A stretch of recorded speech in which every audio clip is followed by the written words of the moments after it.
Hello, hello, hello, beautiful people. Welcome back to the Queen's Perspective.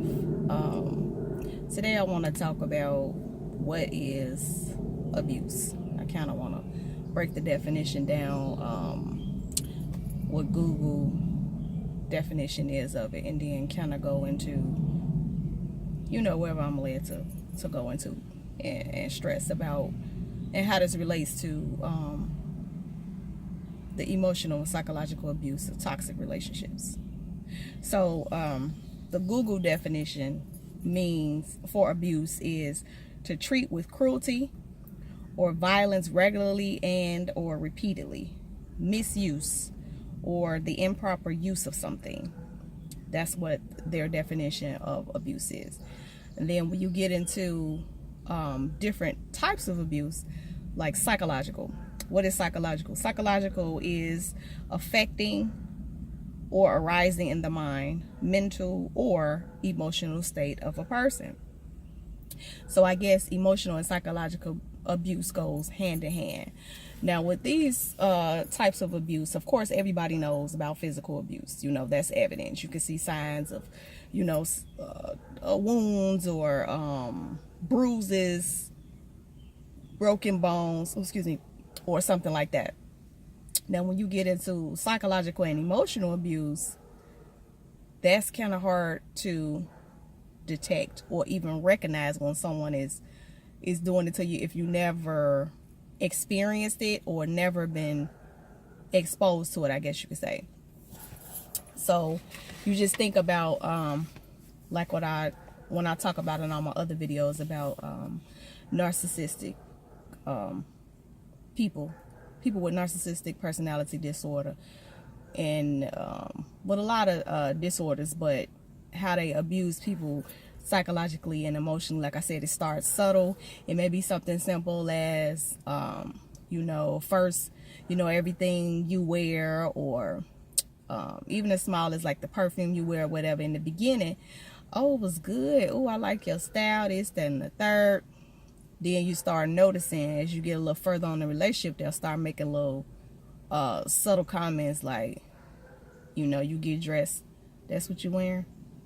You know what I'm saying? That's like the little seeds. That's dropping seeds of doubt into your mind, the psychological part of it. So then now, if they do it enough, anytime you go to pick out an outfit, you're gonna always be like, dang, I wonder how this look. I hope they like this, or looking for their approval. That's the whole ultimate goal, to keep you second guessing yourself so you won't trust your own gut instinct and your own your internal self. So then like I said, the psychological and emotional goes hand in hand. Emotional abuse, I guess it would be the same thing. That could be withdrawing from you emotionally. Say you got a promotion on your job. Okay, we'll go with that. Say you have a promotion you got a promotion on your job. You all excited. You come home. Oh my goodness, guess what happened to me? You super, super, super excited. And then you tell them about it, and they're just looking at you with the dry face like, oh, okay. I need to go. And then they start talking about something else.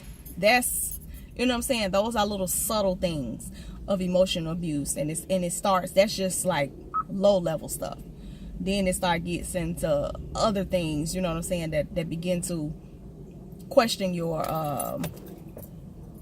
your emotions and how you feel about something, because you'll be like, okay, well, maybe I was a little too excited, maybe I shouldn't be like that, maybe they had a bad day. Then you start thinking about these type of things. This is how it plays in your mind, like psychological and emotional abuse.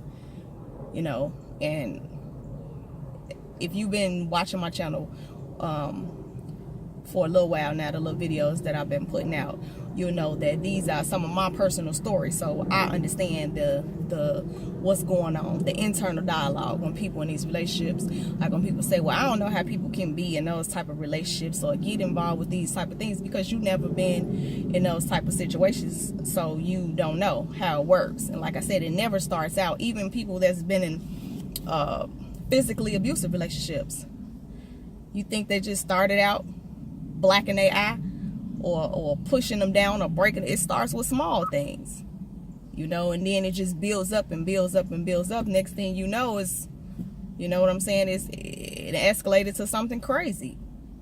So it's the same process with psychological and emotional abuse, especially with narcissistic people.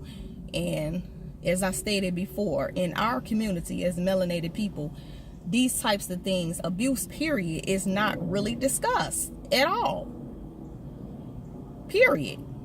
Like, they'll just, you know what I'm saying, that's where you get the, what goes on in this house stays in this house. You know what I'm saying? People getting sexually abused and all type of stuff going on, and people can't even talk about it. So you just suppress all this stuff as a child.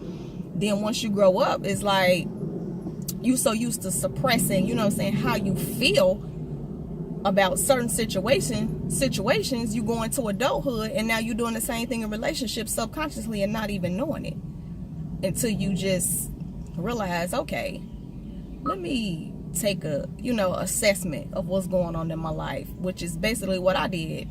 You know, why am I with, you know, keep ending up with narcissistic in the relationships with narcissistic men like this? This is just crazy. So once I did that, I said, okay, then I started doing my research, you know, and it began to help me, you know, recognize and understand. Like I said, when I initially first heard of the word narcissist, I was like, oh, okay, that's just I said this before, egotistical person or whatever. But it's way deeper than that. It's all types of games that they play, you know, and it's just really, it's really sad. Like I said, I just want to bring awareness by talking about these different types of things and just trying to share to the best of my ability, you know, through my experience, you know, in life, as well as things that I've researched and, you know, listening to other people's stories. So it's like a combination of things. But yeah, so that's mainly what I want to talk about. I want to break down, you know, abuse and, you know, and then I guess the other aspect of that would be, what do I need to do for myself to kind of, what's the word I'm looking for? Safeguard or protect myself against these types of people, you know, because you have some people that just, you know, we call them, what's the word? Gullible, or just, you know, not even necessarily gullible. I would say just a person that really don't think about, you know, people doing evil stuff. I guess that would be the term. Naive.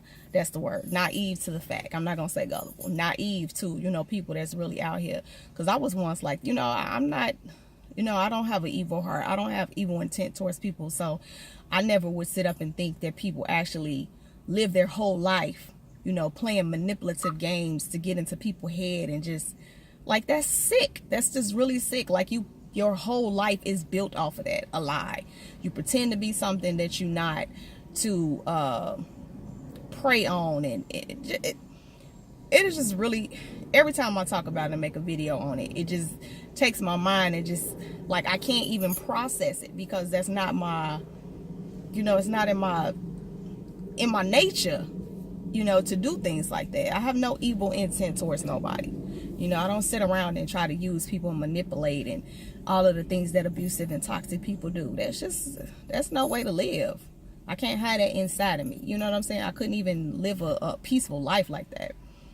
So for people who, you know, you have to, and I said all that to say, when you have children, pay attention to your children. If you have that child that just never pays attention to the surrounding, they just happy-go-lucky and, oh, everything is just sunshine, that's good. But you still have to, you know, tell them, inform them, you know, give them information as to, you know, as they grow, what to look out for. Just like you have to tell your child about signs of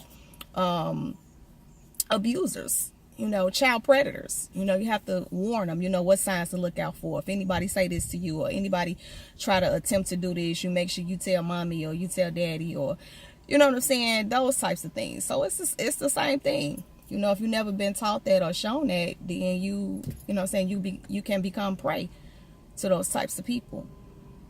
So that's what I wanted to talk about, and kind of give the the dictionary or Google definition of the word abuse, and then kind of go into you know, how it affects a person or whatever. So I hope I was able to explain that in this video and give a little more insight about abuse. And we'll definitely continue this topic. I'll continue to bring awareness about abuse, narcissistic abuse, whether it be, or mainly with narcissistic abuse, it's emotional and psychological.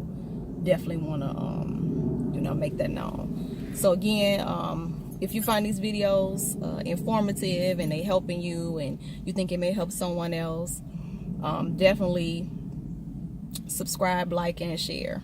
And once again, thank you for tuning in to the Queen's Perspective, and I'll see you next time in my next video. Later, guys.